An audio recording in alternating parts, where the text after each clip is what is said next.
So the second question says, okay, explain two advantages of. Oh, thank you.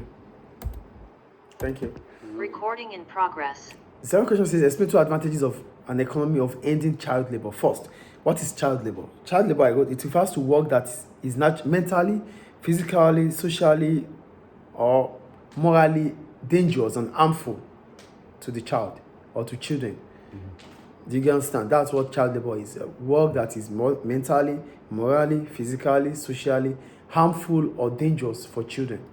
That's what child labor is. I think that is clear. Yes. So, what are the advantages of reducing or ending child? It's not to be reduced, it's supposed to be ended because it is immoral. So, what are the advantages of ending child labor? One, I said, this reduces the cycle of poverty, as children might be able to earn higher pay in the future through education.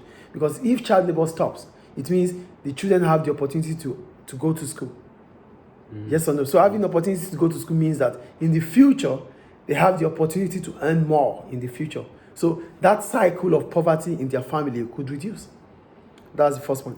Excuse me. The second point, it increases the number of children who will be educated. It will increase the number of children that will be educated. Oh, yeah. Because now that you are not working, you have to be in school. And being in school means that it increases the number of children in school. That, in the long run, would increase the number of educated workforce, which is good for the economy. Output will increase. Yes. That's the second point. So the third point is that ending child labor makes you to be popular within the world. Ending child labor makes you to become popular within the world. The countries, other countries would like you. Other countries would like your country. Other countries would want to associate with you because you are socially responsible. Your country is ethical. Your country is stopping a problem. So this could attract tourists to your country. Do you get it? So because it's a ban, any country that is practicing child labor, or that engage children to work, it's a red line. You don't go there. You don't associate with them. So that ban would be placed away. They will take it away, and that means you can have international relationship. And having international relationship might mean that you could invite more tourists to your country. Increase export of services, yes. Which also improves the balance of payments. Is it clear? Yes, Mr. What about unemployment rate? I just said that. Tell me. Yeah, firms that used to have child in the labor force will now look for new employees. Yeah. Well, are you supporting or opposing? No, I'm giving the advantage. So here you would have said, now that children are not going to be used to work, it could improve the quality of the workforce because the firms will now start looking for educated and qualified workforce, which means the output will have quality of output. Yes, unemployment rate, yeah, will fall. Do you understand? Yes, yes. Okay. So go to question 3D, right? Yes. Discuss whether or not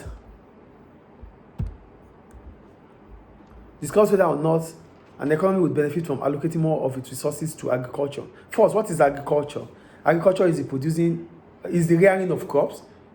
No, it's the planting of crops, rearing of animals for the benefit of man. That is agriculture. The planting of crops, rearing of animals for the benefit of man. That's the meaning of agriculture. Now, if a country is increasing its resources on agriculture, what does this imply? I said yes, based on the following reasons. One, this might reduce the importation of food, which means the economy would not be relying on other countries for its basic needs, which is good. You won't be vulnerable. That's the first point. The second point I wrote here is about it might lead to specialization, which means efficiency, because now you are producing if the country is investing or putting more resources in agriculture, that means the country has some strength, which means specialization, and specialization will bring about efficiency. And if efficiency is sure or certain, what happens? Exports might increase in that country because the country will be producing with less resources or less wastage. That's the second point. The third point I make is about unemployment. Unemployment may reduce as agricultural sector is labor intensive. You know, the agricultural sector, you need more people to work. In the prime sector is labor intensive, not unlike the secondary sector and the tertiary sector, unlike the secondary sector, which is maybe capital intensive. But for the primary sector or anything about agriculture is labor intensive. That means the government of the country increasing resources on agriculture would increase the number of employment. So unemployment will fall based on the fact that agriculture needs more people to work in.